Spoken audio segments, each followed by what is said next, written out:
El día de hoy les vamos a presentar un programa que hace muchísimo tiempo queríamos hacer, pero que por una u otra razón siempre se terminaba posponiendo o retrasando.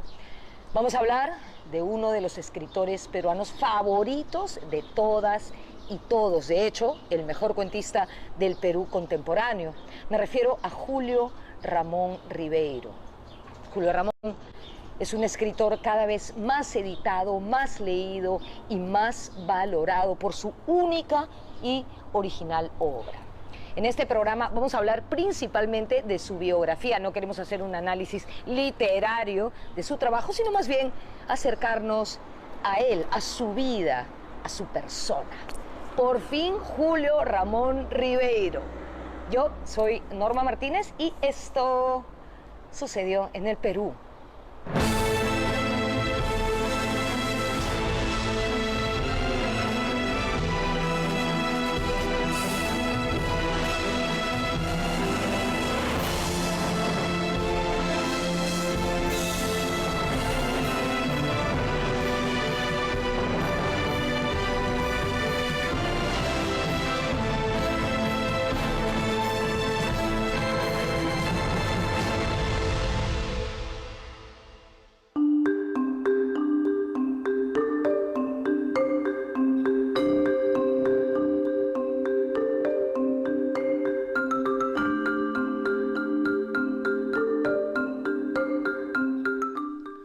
Julio Ramón Emilio Ribeiro Zúñiga nació en Libarrio de Santa Beatriz el 31 de agosto de 1929. Vivió allí hasta los 8 años en 3 casas diferentes. El techo de una de ellas es el escenario de uno de sus cuentos, Por las azoteas. Sus padres fueron Julio Ramón Ribeiro Bonello y Mercedes Zúñiga Rabines. Fue el tercero de 4 hermanos. La mayor fue Mercedes, el segundo Juan Antonio, Julio Ramón el tercero y la última Josefina. Su padre estudió Derecho. Era un hombre muy culto, hablaba varios idiomas y leía muchísimo. Había sido incluso amigo de Abraham Valdelomar. Él fue una gran influencia para Ribeiro. La principal fuente de la que bebió Julio Ramón Ribeiro me parece que viene de Francia. Él tuvo un amor enorme por la cultura francesa, gracias también a las lecturas que le proporcionaba su padre. De los autores que leí en mi infancia, ¿no? Que eran generalmente autores que escribían novelas de aventuras, tipo Alejandro Dumas, Julio Verne, Salgari. Todas esas lecturas de adolescencia, ¿no? Que siempre marcan mucho, ¿no? Porque en esa época somos más sensibles a las lecturas, que nos graban con más intensidad. Luego ya autores un poco más serios, sobre todo los autores franceses, que eran los que leí en la biblioteca de mi padre, ¿no? Que eran los autores franceses del siglo pasado, ¿no? De Stendhal, Balzac, Flaubert, Maupassant, etc. Y luego también, posteriormente, los escritores ya que han marcado la literatura del siglo XX, ¿no? Digamos Kafka, Joyce, Proust, Faulkner, autores que leí ya cuando era mayor y en consecuencia han apreciado y me han impresionado, ¿no? Y los sigo admirando, pero que ya no influyeron sobre mí como influyeron los autores que había leído en mi juventud o en mi adolescencia.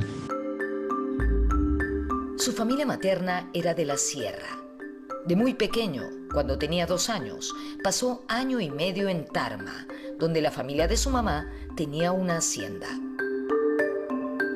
La madre de Julio Ramón era de Cajamarca y en la obra de Ribeiro la huella andina se puede rastrear.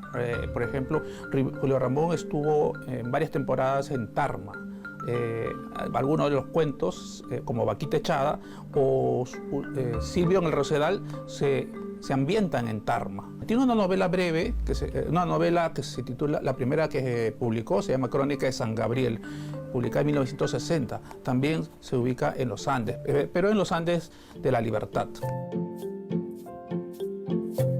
En 1937, cuando tenía 8 años, la familia de Ribeiro se mudó a Miraflores, al barrio de Santa Cruz. Era una casa grande en la cuadra 2 de la avenida Comandante Espinar. Mudarse a Miraflores fue un cambio muy importante en su vida. Él recordaba que cuando se mudaron, su casa fue la primera que se construyó después de la avenida Pardo. Recordaba también el terreno de la empresa Fawcett, el cuartel San Martín. Contaba que con sus amigos hacían excursiones y trepaban a la Huaca Juliana, la que conocemos hoy como Huaca Pucllana. Había mucha vida de barrio, gran insumo para toda su obra. Desde 1935 hasta 1945, Ribeiro estudió en el Colegio Champañá de Miraflores. Allí hizo grandes amigos, como Pedro Perucho Buckingham, quien aparece encarnando a varios personajes en muchos de sus cuentos. Ribeiro era hincha de la U y su ídolo, Lolo Fernández. Cuenta que de niño iba al antiguo Estadio Nacional a ver los partidos internacionales de Universitario. En 1982 estuvo en el Estadio Parque de los Príncipes en París y vio junto a su hijo Julito el partido Perú-Francia que ganó nuestra selección. Fue la primera vez que fueron juntos al estadio. Pienso que un poco había un doble personaje, ¿no? De ahí una parte de su personalidad que es conmigo, con su hijo, más sencilla, con más humor. La gente siempre piensa que era taciturno o triste o deprimido, que no era para nada el caso. Yo creo que esa parte de su personalidad la escribía, ¿no? Para deshacerse quizás de ella, ¿no? Pero en la vida no, era absolutamente un amador de la vida, ¿no? Le gustaba vivir, le gustaba comer, le gustaba reírse. En marzo de 1946 ocurrió lo que el mismo Ribeiro consideraría el momento más oscuro de su vida, la muerte de su padre.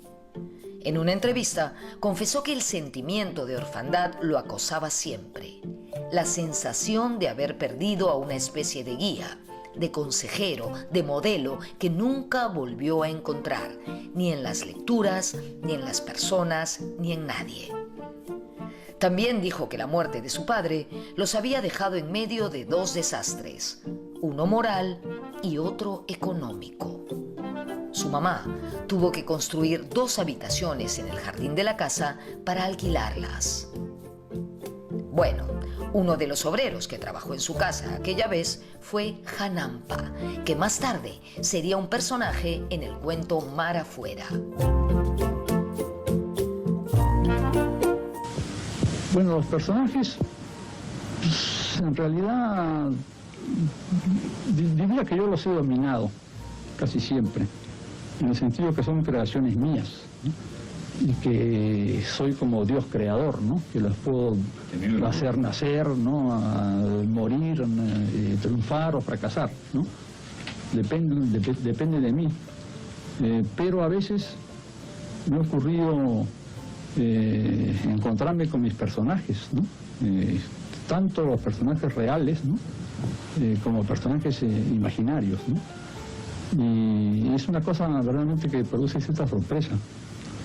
Me he encontrado, por ejemplo, con un obrero del cual hago un asesino en un cuento, un obrero que conocí en mi infancia y que años después me encontré con él, venía en una bicicleta y se bajó la bicicleta y se acercó a mí.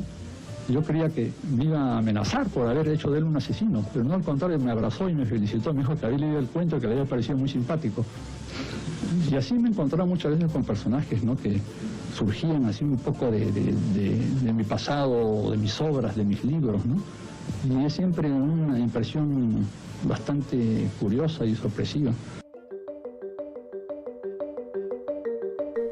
Poco después de la muerte de su padre, Ribeiro ingresó a la Universidad Católica a estudiar Letras y Derecho.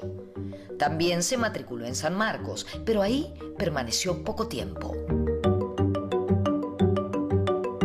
realmente cuando empecé a escribir con más seriedad fue ya cuando entré a la universidad, más o menos a los 17 años, 18 años.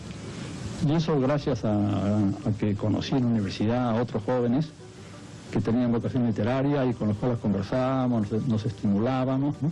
Y de esa época datan mis grandes amigos de mi generación, ¿no? Como Carlos Germán Belli, Leopoldo Chariarse, Paco Bendezú, Alberto Escobar, todos los Carlos Zabaleta, ¿no? Formábamos un grupo, ¿no? Que después se llamó la Generación del 50, que éramos muy unidos y muy entusiastas por la literatura y que nos leíamos unos a otros y discutíamos, ¿no? Y eso fue lo que realmente fortaleció mi vocación literaria.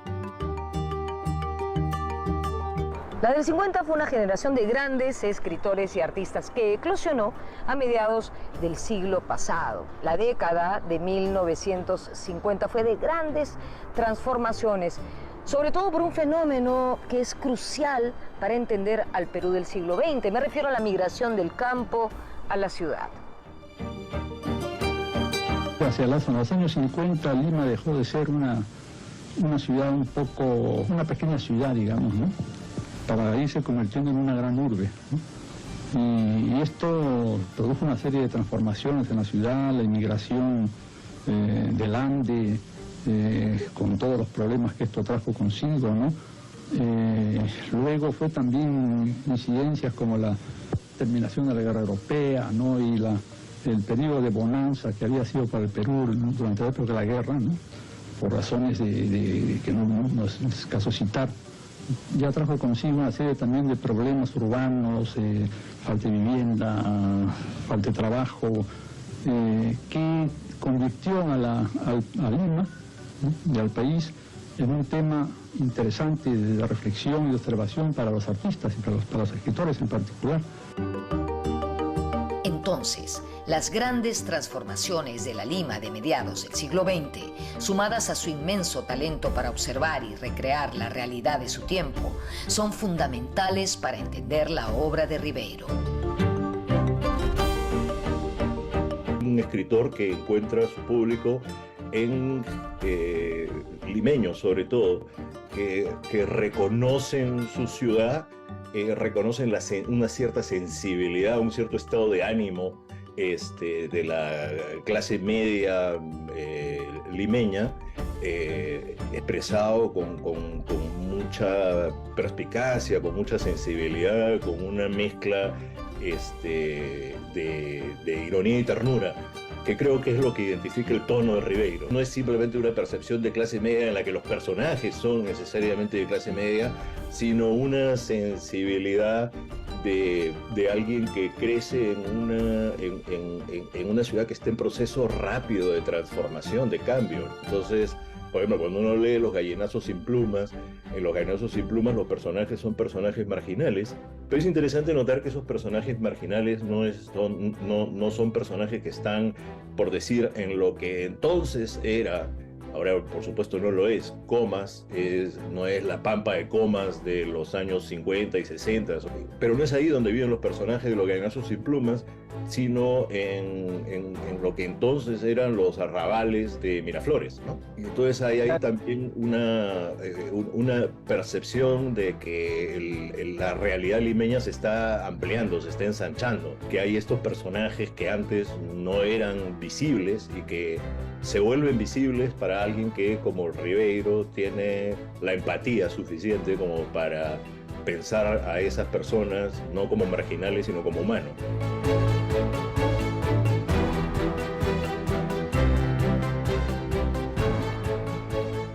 A las 6 de la mañana, la ciudad se levanta de puntillas y comienza a dar sus primeros pasos. Una fina niebla disuelve el perfil de los objetos y crea como una atmósfera encantada. Las personas que recorren la ciudad a esta hora parece que están hechas de otra sustancia, que pertenecen a un orden de vida fantasmal. Los noctámbulos, macerados por la noche, regresan a sus casas envueltos en sus bufandas y en su melancolía. Los basureros inician por la avenida Pardo su paseo siniestro, armados de escobas y de carretas. A esta hora se ve también obreros caminando hacia el tranvía, policías bostezando contra los árboles, canillitas morados de frío, sirvientas sacando los cubos de basura. A esta hora, por último, como a una especie de misteriosa consigna, aparecen los gallinazos sin plumas.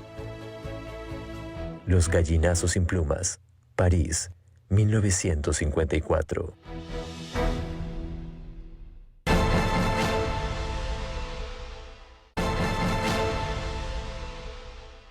Ribeiro vivió con mucha intensidad la bohemia de su tiempo, junto a amigos como Carlos Eduardo Zabaleta, Paco Bendezú, Manuel Acosta Ojeda. Estudiar Derecho no lo llenaba mucho, ¿ya? Pero compartir con sus amigos escritores y artistas, por supuesto que sí. Cuenta su biógrafo Jorge Coaguila que el mismo Ribeiro le confesó quiénes eran los personajes de su novela Los Geniecillos Dominicales. Allí aparecían retratados, además de los ya mencionados, Washington Delgado, Pablo Macera, Juan Gonzalo Rose, entre otros. Una verdadera selección peruana de artistas. Al ingresar a la Universidad Católica, él quería seguir, ¿no?, un poco por la presión familiar, la tradición de antepasados que se habían dedicado al derecho, ¿no? Pese a que tenía dos antepasados que habían sido rectores de la Universidad de San Marcos, ¿no? Decide estudiar por la Universidad Católica y por ahí frecuenta la Plaza Francia, la Facultad de Derecho, y como quedaba muy cerca de la casona de San Marcos y le inquietaba conocer a escritores en ciernes, frecuenta el Bar Palermo. Tiene una vida bohemia propia de la juventud y se hace amigo de Paco Bendezú, de Washington Delgado, de varios escritores jóvenes sanmarquinos. Frecuentan bares, planean publicar sus primeros textos, quieren sacar una revista.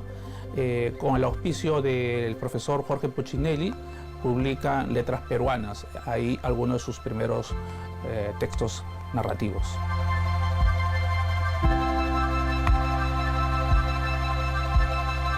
En noviembre de 1949, Ribeiro publicó su primer cuento, La vida gris. Como dice Coaguila, Ribeiro calificó este relato como el padre de todos sus cuentos. ¿Por qué? Porque su personaje principal sería similar al de muchos de sus personajes protagónicos posteriores. Un tipo tímido, mediocre, lo que hoy conoceríamos como un loser, ¿no? Un perdedor. Lo que hace tan particular la obra de Ribeiro es que él cultivó como nadie un género llamado íntimo o intimista.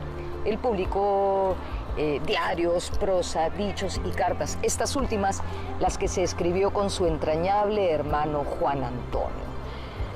La publicación de sus diarios la tituló La tentación del fracaso, y el mismo Ribeiro dijo que esta era una forma de expresión literaria nunca usada en nuestro medio, al menos como la forma del diario de un escritor.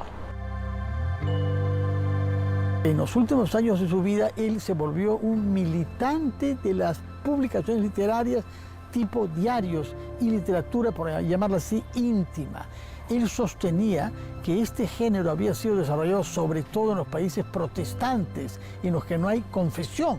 Mientras que en los países católicos en los que nos confesamos, ahí hacemos nuestro diario. Pues los protestantes en su cultura escriben un diario para explicar lo que han hecho bien y lo que han hecho mal. Y a él le parecía muy importante que los funcionarios, que los políticos y que la gente normal de la vida dé testimonio privado, íntimo de su vida. Me gustan muchísimo los diarios.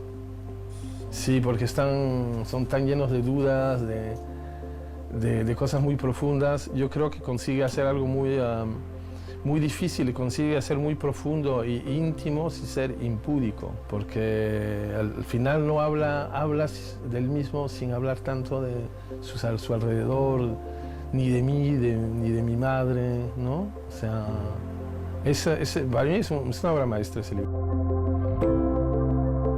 En 1952, luego de terminar su carrera de abogado, Ribeiro viajó a Europa gracias a una beca otorgada por el Instituto de Cultura Hispánico. ¿Para qué? Para estudiar periodismo. Su destino final era Madrid, pero antes de llegar a la capital española pasó por Barcelona. El viaje que hace fue en barco.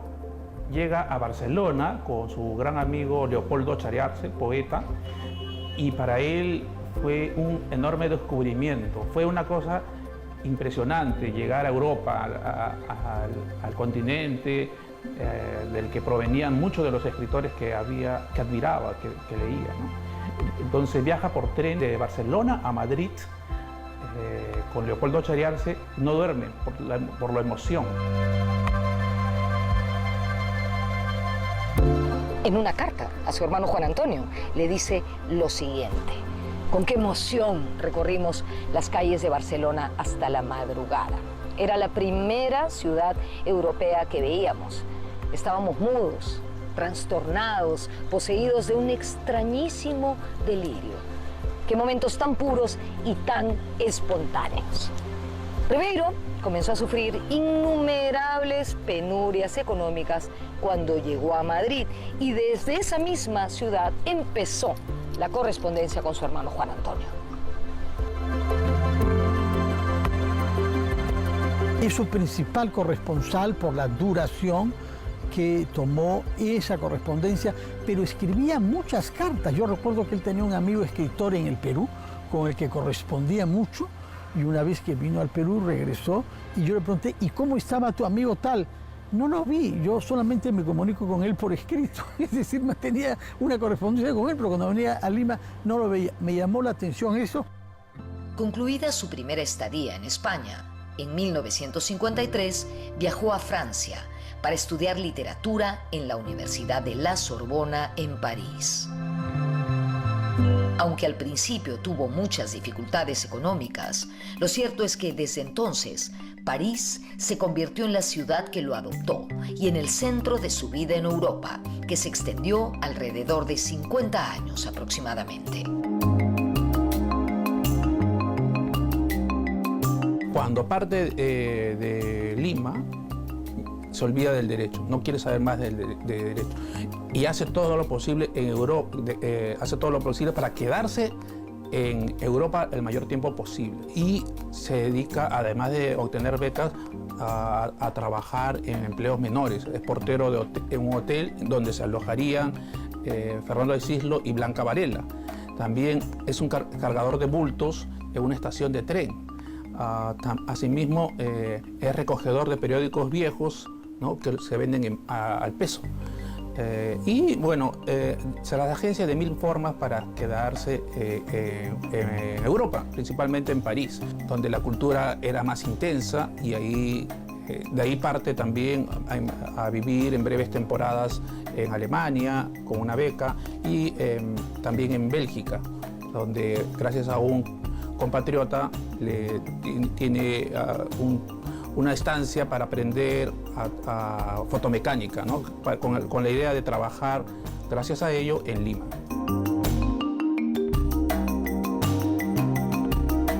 En París conoció a varios escritores latinoamericanos como García Márquez, Miguel Ángel Asturias y Julio Cortázar. Este último fue con quien tuvo más contacto. Además, escribió varios cuentos, entre ellos Los gallinazos sin plumas. En 1958, después de 6 años de estar en Europa, Julio Ramón Ribeiro vuelve a Lima con la idea de establecerse, de trabajar, debido a que tenía dificultades para radicar en París. Pasa una temporada en Ayacucho, está de profesor en la Universidad de Huamanga, pero se desencanta y vuelve a Lima y de ahí parte en 1960 por segunda vez a Europa.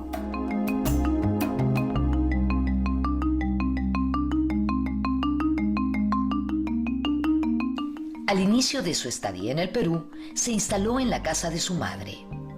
Además, terminó de escribir su primera novela, Crónica de San Gabriel, y publicó sus cuentos de circunstancias, donde sobresalen Doblaje, La Insignia y Los Eucaliptos.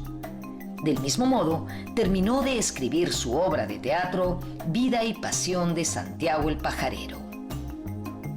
Por otro lado, los 3 meses que pasó en Huamanga le permitieron ambientar 2 cuentos más, Los Predicadores y Los Jacarandás. De regreso a Lima, se instaló en la famosa Quinta Leuro, en la cuadra 8 de la avenida 28 de Julio en Miraflores, que era la casa de su abuela. Esa quinta es el escenario del cuento Tristes querellas en la vieja quinta. El balneario no era otra cosa que una prolongación de Lima, con todo su tráfico, su bullicio y su aparato comercial y burocrático. Quienes amaban el sosiego y las flores se mudaron a otros distritos y abandonaron Miraflores a una nueva clase media laboriosa y sin gusto, prolífica y ostentosa, que ignoraba los hábitos antiguos de cortesanía y de paz, y que fundó una urbe vocinglera y sin alma, de la cual se sentían ridículamente orgullosos. Tristes querellas en la vieja quinta, París, marzo de 1974.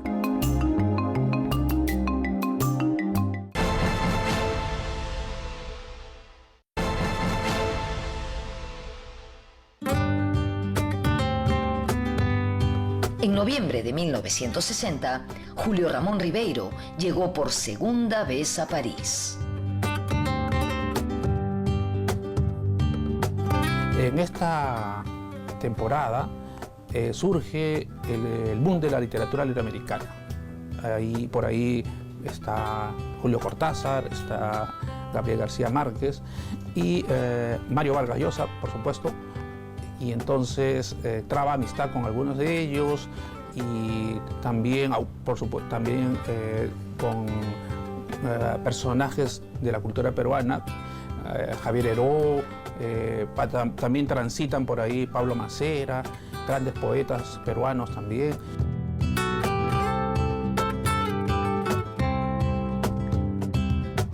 En 1961, Ribeiro ingresó a trabajar a la agencia de noticias France Press como traductor y corrector de noticias del francés al español. Allí permaneció una década, hasta 1971. Como él mismo decía, era un trabajo rutinario, pero que le permitió establecerse, dejar atrás los apuros económicos y, sobre todo, escribir. También en 1961 conoció a Alida Cordero. Se la presentó su gran amigo Javier Heró. Ella era psicóloga y se dedicaba a ser marchante de arte. En 1966 se casaron y a fines de noviembre de ese año nació su único hijo, Julio Ramón Ribeiro Cordero, quien estudió cine por influencia de su padre. Pienso que parte de haber escogido la profesión de cineasta viene de la relación que tenía con mi padre y el hecho que íbamos a ver películas, que trataba de educarme con el cine que le gustó en su infancia. Era muy cinéfilo, o sea, íbamos al cine juntos, lo que hacía muy poco con mi madre, por ejemplo. O sea que tengo grandes recuerdos de las películas que íbamos a ver al Barrio Latino cuando era joven. Además, ese tipo de cine ya no existe hoy. Es el cine de barrio, ¿no? Donde íbamos. Pequeños cines con los asientos de madera. O sea, que tengo un recuerdo muy, muy nostálgico de esa época. Le gustaba mucho Fellini. Por supuesto, el cine noir, ¿no? El cine americano. Pero no sé por qué recuerdo específicamente una película. Porque es una película que me gusta mucho hasta hoy, que es Butch Cassidy and Sundance Kid, que es un western, ¿no? Humorístico con Paul Newman y Robert Redford, que fuimos a ver en Saint-Germain. Y cada vez que veo esa película, que he vuelto a ver muchas veces, pues pienso en él. A su hijo se refieren varios pasajes de su diario. Hay un momento del diario, ¿no? Que es muy bonito, que me parece muy, muy significativo y dice mucho de él. Donde yo estoy jugando y estoy quejándome, creo que estoy llorando y él está escribiendo. y entonces dice algo como, bueno, ya me voy a parar de escribir porque no hay una palabra que merezca o que valga la pena que deje mi hijo llorando. O sea, como manera de ser, yo diría, ¿no? Porque que significa que la literatura viene detrás. Del mismo modo, le dedica a su hijo algunas de sus prosas apátridas. Ahora que mi hijo juega en su habitación y que yo escribo en la mía, me pregunto si el hecho de escribir no será la prolongación de los juegos de la infancia. Veo que tanto él como yo estamos concentrados en lo que hacemos y tomamos nuestra actividad como a menudo sucede con los juegos, en la forma más seria. No admitimos interferencias y desalojamos inmediatamente al intruso. Mi hijo juega con sus soldados, sus automóviles y sus torres, y yo juego con las palabras. Prosas apátridas, 1975. Ribeiro fue un gran observador y sus prosas apátridas, uno de sus libros más reeditados, son una muestra de su aguda observación de la realidad.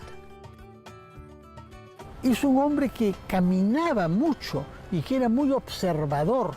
En una época vivía junto a un almacén grande que se llama el Bon Marché y él me decía, yo prefiero ir a pasearme al Bon Marché que al Museo del Louvre, porque en el Bon Marché miro las cosas que vienen de todas partes del mundo, mira los objetos que vienen siendo creados. Muy observador, no consumista y no comprador, pero sí saber cómo funcionan las cosas y cómo son. Y lo mismo con los parques, lo mismo con las calles. Ribeiro cultivó muchos amigos, pero una de sus relaciones más entrañables fue la que tuvo con Alfredo Bryce Echenique. Julio Ramón es un amigo que me ayuda mucho para hacer mi camino propio, ¿no? E incluso diferente a él, porque él andaba siempre entre medianoche y te mataré, ¿no? Pero Julio era pues un personaje increíble, ¿no? Pesimista, inseguro, muy nervioso, ¿no? Pero un gran amigo y un gran consejero, ¿no? Sí. Encontró un ritmo, yo creo que fue el ritmo más bonito que era cuando yo era niño, en Place Falguière, y que los sudamericanos todavía vivían en París, o sea, sus amigos estaban vivos. Venía Alfredo Bryce, venía Ruiz Rosa, venía Westphalen, venía Nostroza a visitar, venía a charearse, se organizaban reuniones, se comía, se bebía.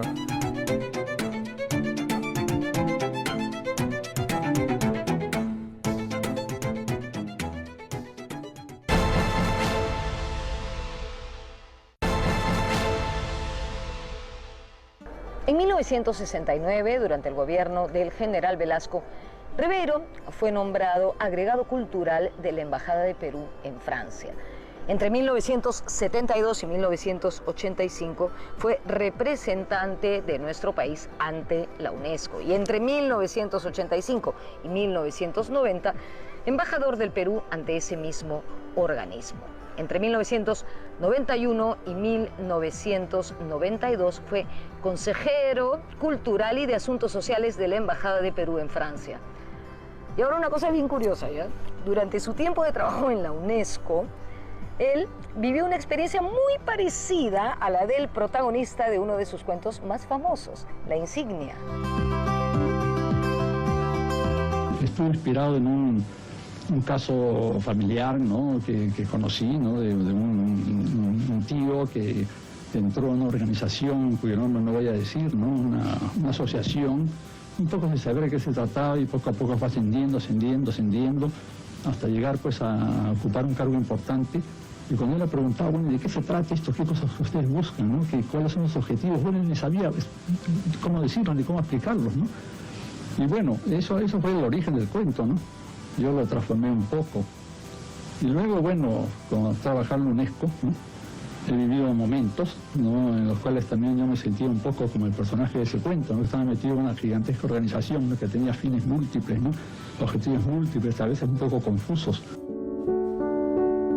En 1973, Ribeiro fue diagnosticado de cáncer al esófago. Fue operado 2 veces ese mismo año y quedó sumamente delicado de salud. Le dieron solo 6 meses de vida. En la primera operación, entró a la clínica con 65 kilos y salió con 48. Y sobrevivió milagrosamente a esas intervenciones quirúrgicas. Él, a partir de salir de ese mal, siempre señaló que vivía al crédito, que ya su capital se había agotado. Para sorpresa de los médicos y de muchos de sus allegados, vivió 25 años más, ¿no? Casi 25 años. 21 años en realidad, sobrevivió al cáncer. Y después de un periodo de no fumar, reinició esta relación con el cigarrillo. Ribeiro decía que si no fumaba no podía escribir, por lo tanto volvió a fumar para poder escribir. El mismo año de sus operaciones, Ribeiro publicó por primera vez su libro de cuentos con el título La palabra del mudo, nombre que se convirtió en el sello distintivo de toda su obra. Yo lo conocí a principios de los años 70, cuando regresó al Perú por primera vez después de una operación grave de la que había sido objeto unos años antes.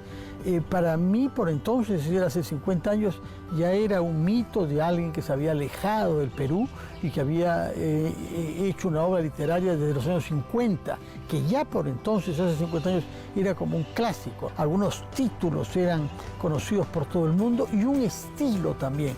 Estábamos ante una literatura que no era heroica, no era de los grandes éxitos ni de los grandes procesos políticos, sino con otro estilo, con otros personajes que no son los vencedores de la vida.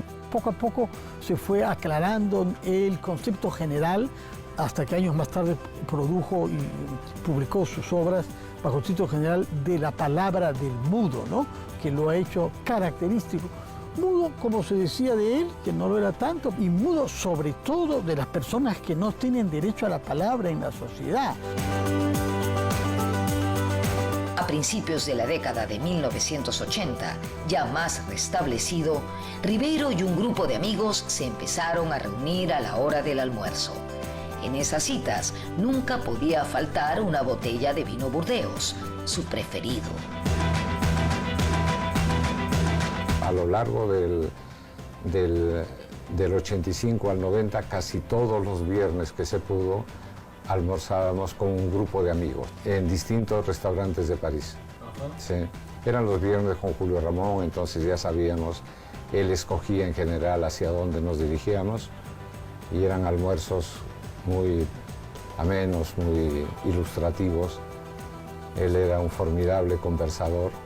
Él tenía fama de tímido y de reservado.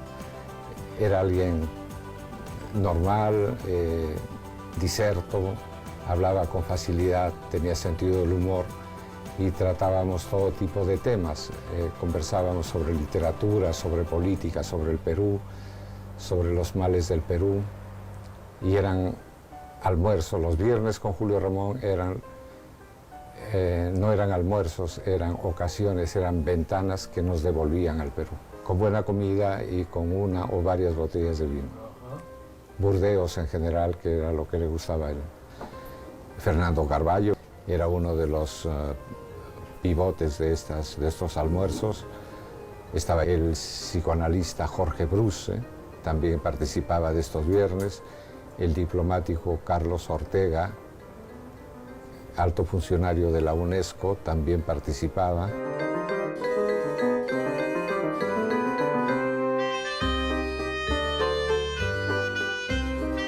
También en la década de 1980 y debido a su deteriorada salud, Ribeiro dejó de fumar durante 5 años, una época que fue traumática para él, en la que escribió muy poco. Como dijo él mismo en su estupendo relato, Solo para fumadores. Ambas actividades, fumar y escribir, estaban asociadas irreparablemente. Finalmente, él se hizo la siguiente pregunta, ¿no? ¿Vivo 5 años menos o me paso el resto de mi vida sin escribir? Finalmente, tomó su decisión. Me muero antes, pero sigo escribiendo.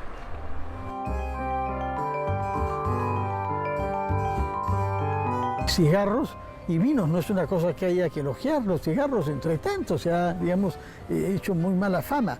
Pero él en algún momento dado cita un pasaje de Molière en que un personaje dice en el siglo XVII, diga lo que diga Aristóteles y todos sus seguidores, fumar es uno de los más grandes placeres de la vida. Y afirma incluso también que para él el acto de escribir es una consecuencia del fumar.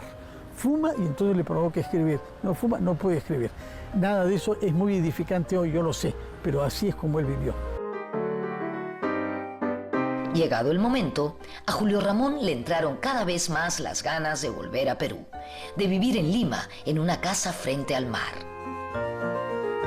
Este episodio del cáncer, que lo tuvo alejado un poco de la vida social que tenía en París y que se recuperó un poco después de mi adolescencia, cuando nos movimos a Avenue Vendic. Yo creo que le gustaba mucho la ciudad, pero le gustaba mucho la ciudad también por sus amigos. Y a medida que se fueron yendo los amigos, algunas veces falleciendo, yo pienso que empezó a extrañar bastante Perú, ¿no? Por eso se quiso volver, en mi opinión.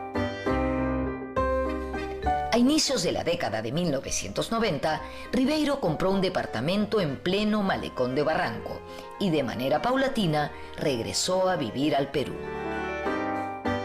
El año 90, siendo una persona que tenía 60 años, él decide jubilarse y cesar toda actividad profesional y regresar a Lima.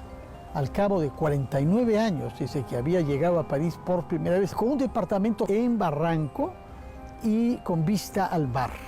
Y vivió muy feliz los últimos 4 años de su vida, observando el mar y rodeado de amigos, escritores y no escritores, haciendo bicicleta.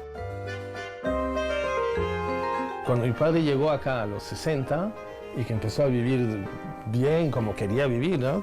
O sea, la bohemia, o sea, vivir, o sea, aprovechar por fin el que era tan reacio a la fama, pero por fin, ¿no? O sea, aprovechar un poco de la fama, pequeña fama, supongo, o modesta fama que tenía, y ya no pensar tanto en la literatura. ¿Qué le habrá pasado por la cabeza, pensado, ¿no? O sea, me pareció muy original tener esa, no sé, dejarse llevar por la vida así a esa edad. Es bonito, es muy bonito. En alguna ocasión hemos paseado por Barranco, hemos paseado por Miraflores, y yo he presenciado cómo los jóvenes comenzaban a reconocerlo y a abordarlo con admiración, con devoción, pero también con una amistad muy espontánea, muy natural. Él no tenía, en el momento en que él viene al Perú, él no tiene conciencia todavía de la forma como con su obra él ha calado en el imaginario y en los sentimientos de una nueva generación. El 1 de agosto de 1994 se supo la noticia que Julio Ramón Ribeiro había ganado el prestigioso Premio Latinoamericano de Literatura Juan Rulfo. Yo sigo estando contento y satisfecho naturalmente con este premio y creo que es una recompensa muy importante para mí, estimulante. Eso por un lado, ¿no? Pero también por otro lado que el hecho de ganar un premio de esta repercusión crea una serie de obligaciones, compromisos, responsabilidades, que es el aspecto negativo del asunto.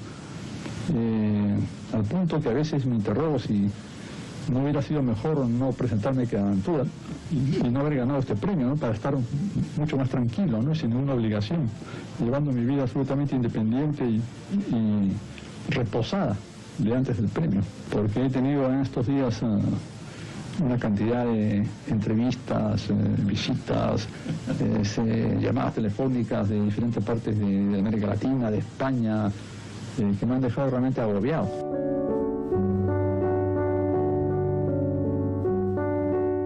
El 26 de noviembre de 1994, su esposa y su hijo recogieron el premio debido a su delicado estado de salud. Días después, el 4 de diciembre de 1994, Julio Ramón Ribeiro falleció en el Instituto Nacional de Enfermedades Neoplásicas. Solo unos meses antes había escrito su último cuento y, sin duda, una suerte de premonición: Surf.